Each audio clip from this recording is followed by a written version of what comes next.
We had silence for almost a year, right? It's a silence.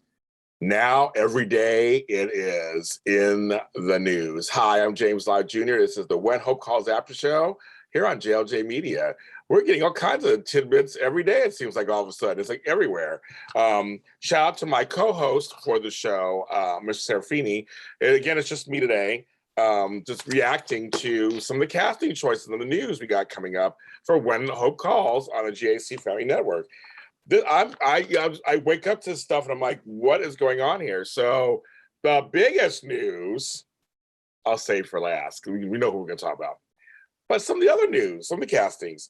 So love the cast of When Hope Calls. And when they released kind of who's coming back, there were some names I didn't see on there. And I don't know if it's true or not, because I read another outlet that said this and one outlet said that. So this is all just, I'm just reacting to what I'm seeing. These are not definite, I'm not sure, but of the two sisters, I only see one name. One name. And both sisters are so great, Grace and Lillian. So I only see one name. And so I'm hoping that's just an oversight or just I'm reading the wrong thing. I'd love both sisters to come back, but maybe that's why. I read somewhere that why Abigail is coming and bringing a boy to the orphanage. So maybe that's why she stayed. I mean, I don't know, but I'm like, the sisters. And Grace had a budding romance and all this stuff. I mean, there's a lot of that happened that I was like, I forgot. I like that storyline. But her name isn't listed so far. So I don't know what that means, but we'll see. My girl Tess will be back. Whitney and Grayson. Love Tess. She's back. Don't know if her brother is. Who plays her brother in Shaw now. Joe Moody is back. We love him. He's back. There's a bunch of romance with him and the nurse. So I'm just like, and I didn't see Pearl.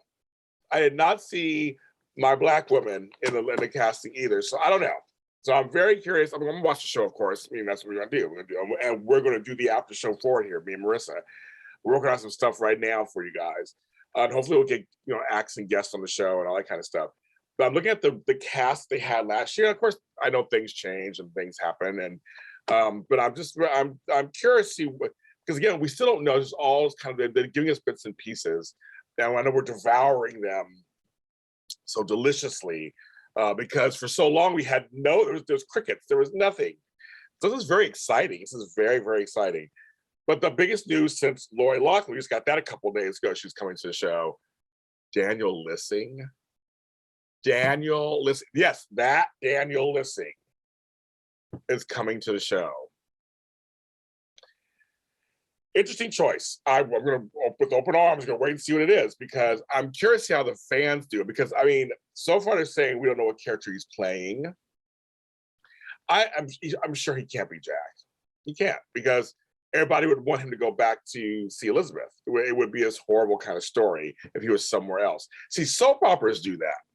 They just had a storyline on General Hospital where the guy had a whole other life, fell in love, had a whole other life while the family grieved. Soaps do that, but I don't think GAC family is going to do that. So I don't know. I can't wait to December 18th. I am very curious to what this is going to mean. Actors have played different characters on series and related series before. That's nothing new. But Daniel Lissing was such a polarizing, big character when he left the show, When It Calls the Heart, that I thought this is really gutsy for them to bring him onto this show. And then he'll be reunited with Abigail. Well, he'll be reunited with Lori Loughlin, the character there. So I'm very, very curious about this production from a producer standpoint, from a writer standpoint, from a fan standpoint, from an after show standpoint, because Marissa and I are going to talk about it for you guys every week when it comes back. But this is like exciting news and very interesting. I give props to producers and writers who are trying something different. They're trying to figure this out. The show had a lot of potential. I love the show. We loved it. Marissa and I, you can watch or listen to our episodes here on JLJ Media, or go to Apple, Google, Spotify, type in When Hope Calls After Show, and hear what we had to say. We loved it. And there's chemistry between the characters. There's good storyline. There's suspense. The kids were good. It had a lot of the same qualities we liked on the other show. So I was very excited to see.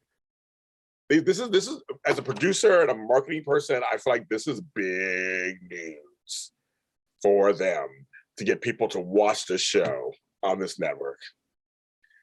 Whew, exciting. I'm James Lott Jr. for the When Hope Calls After Show. Me and Mercer Serafini do. We're going to be doing it when it returns. Once you know more details, as it gets closer. But go check out our old episodes on JLJ Media on YouTube, or just When Hope Calls After Show. Type it in any of your providers, whether it's Spotify, Apple, Google, Deezer, iHeartRadio. Type it in and listen to us while you're taking a walk or going to the beach or watching the kids. And here we start to say. But we love you. We love you, hopefuls. And we're going to be following all these developments as they continue. And I'm James Lott Jr. I'll see you next time.